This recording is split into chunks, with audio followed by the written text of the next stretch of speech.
जय जगन्नाथ सांग मैंने आज मैं माछ तरकारी रांधि देखते माछ को भल भाव धोईकी देन मुझे भाजी देती कढ़ाई किसी तेल पकईकी देखो पूरा कड़कड़ हो जाए माछ तापर तेल टी पिज कर पिज टी आमर भल भाव होगला देन आलू पकईबा और देखिए टमाटो नहीं सहित आम हल्दी टी ऐड करवा और स्वाद अनुसार लुण पकड़ा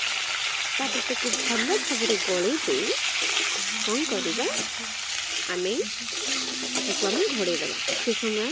आम घोड़ेदे भल भाव गलईदे जमी हल्दी और लुण से पूरा मिसीज आलू और टमाटो ठीक अच्छे देखते घोड़ेदब 5 ରୁ 10 मिनट आप घोड़ेदे और मझे मझे आपको एपट सेपट करुवे ना तेल आलू और टमाटो लगिक रही ना आपंकर पोड़ देखो तापर मुझे काश्मीर चिली ऐड कली जोटा कि कलरफुल देन मसला मुझे बाटिक रखी सोरिष मसला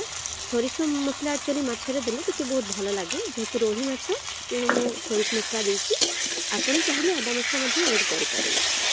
देखते सोरिष देने टी अधिका टेस्ट आसे तो मो माँ कहे से सोरिष मसला ऐड कर देखते मसला को आप कषिबे जमी मसलार तेल अलग हो देखते तापर मुझे धनिया पत्र जो आप धनिया पत्र तो ना से धनिया पाउडर टी ऐड कली देन टी पानी देके फुटेदब